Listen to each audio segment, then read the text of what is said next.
Quetzalcoatl. They call her the feathered serpent, bright, radiant, almost playful in fate's world. At first glance, she feels warm, a goddess with a smile that could welcome anyone. But that smile hides the fire of a star. Every move is more than strength. It is divine physics in motion. A single throw can crush giants. Her noble phantasm blazes like a second sun, and the cycle of rebirth turns from comfort into weapon. To mortals, she was a teacher, a giver of farming, writing, and knowledge. To enemies, she is a storm of fire, the sun itself crashing down. To face her is to stand inside the fire of renewal. Unlike Zeno, who erases worlds with a child's hand, Quetzalcoatl burns and rebuilds in endless rhythm, proving that destruction and creation are two halves of the same breath. That paradox is what makes her terrifying. She is kindness wrapped in flame, a champion who teaches with one hand and crushes with the other. That duality is her terror, the smile of a teacher, hiding the firestorm of a star.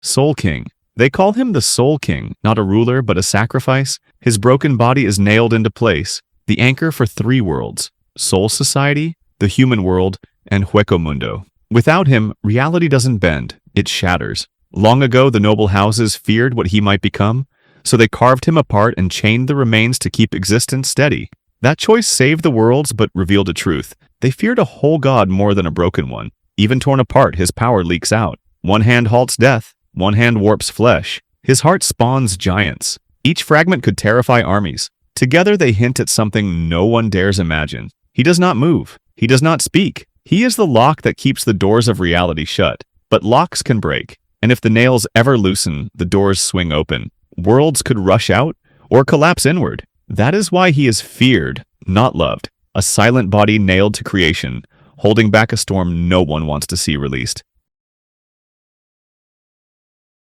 Archetype Earth. They call her Archetype Earth, the planet waking in human form.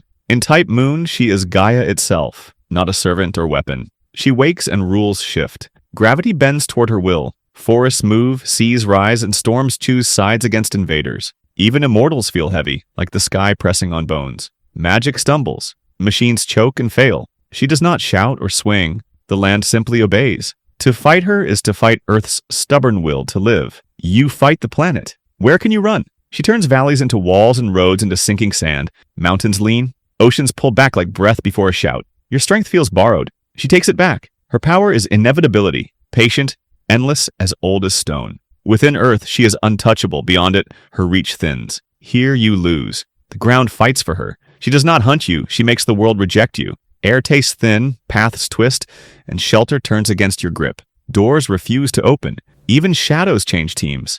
This is Gaia waking, simple, merciless, certain as sunrise. When she rises fully, only what serves Earth will remain. Everything else gets erased, not by hate, by nature. Zeno. They call him the Omni King, but he is no king at all. Zeno does not rule with wisdom or mercy. He rules with erasure. A tilt of his hand, and 6 universes are gone. A frown, and timelines vanish like chalk, wiped from a board. Future Trunks' entire world ended in a blink, not for justice, but because Zeno disliked the mess. That is the terror. He does not punish, he deletes. Gods of destruction kneel before him, and even the angels bow in silence. None dare resist. He is absolute authority, but the mind of a child. That paradox fuels the fear. He is gentle, playful, even curious, until the toys bore him.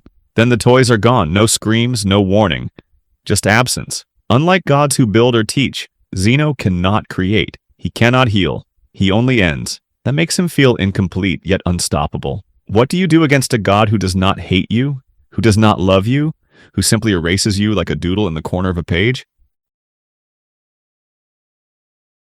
Tolkien Ilúvatar. Before elves, before men, before Middle-earth itself, there was Ilúvatar. In Tolkien's Legendarium, he is not one god among many. He is the source of everything. From his thought came the Ainur, spirits so mighty they shaped the universe with music. Their song became mountains, seas, and skies. Even Melkor, the strongest who rebelled, could not escape it. His discord only became part of the harmony. That is Ilúvatar's power, inevitability. Every rebellion, every war, every villain plays inside the music he already wrote. Free will exists, but only within his plan. To some, that makes him distant, letting the world unfold while he watches. To others, it means his hand touches every choice, no matter how small. His presence is not felt in thunder or flame, but in fate itself. And that makes him terrifying in a quiet way. You cannot fight inevitability. You cannot rebel against a plan that already includes your rebellion. Compared to Zeno, who erases, or Mikaboshi, who devours,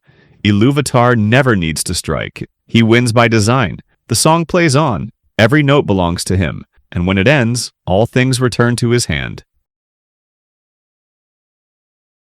Amatsu-Mikaboshi. Before Light and Order, there was a hungry shadow. Marvel calls it Amatsu-Mikaboshi, the Chaos King, eater of gods. He does not rule, he unmakes. Pantheons fall like sparks swallowed by a larger fire. During the Chaos War, he erased almost everything and kept eating. Gods became prey, and heroes barely survived. He is the void before creation, wearing a god's mask. He does not rage or gloat. He patiently returns things to nothing. Purpose without mercy. Hunger without end. You don't really defeat him, you delay him, and every delay comes at cost. Seals weaken, sacrifices fade, and the shadow remembers your name. Compared to Zeno's clean erasure, Mikaboshi is slower, colder, and inevitable. Compared to Ilúvatar's design, he is the thread that unravels the plan.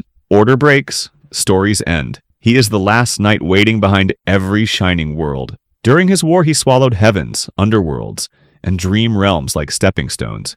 Dead armies marched under him, and living gods wore chains. Hope grew thin, silence spread. Yet even then the universe survived by miracle and sacrifice. The shadow paused, not ended, and waited for the lights to rise again. That pause is warning, not peace.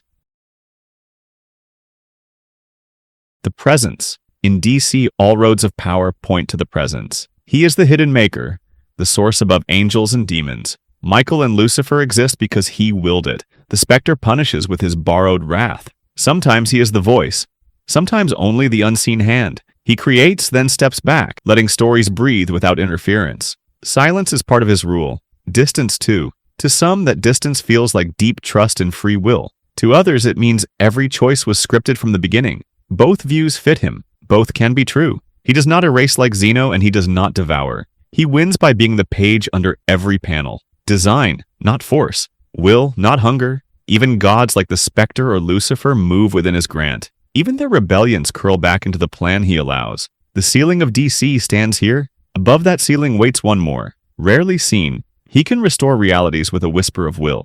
Yet he often chooses quiet, letting the worlds right themselves. That quiet is heavy. It feels like law. He is DC's god, the hand behind angels, demons, and fate. If there is any equal in fiction, it stands next.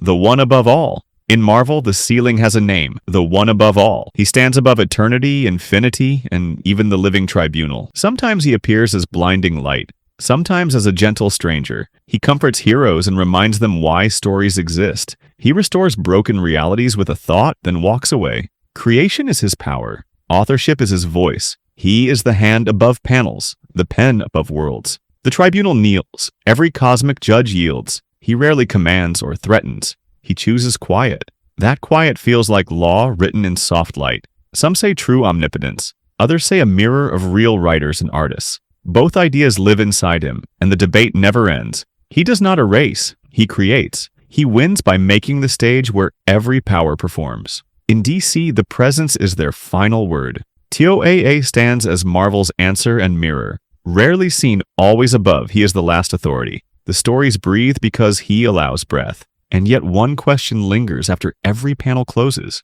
If he is the author, who writes the author?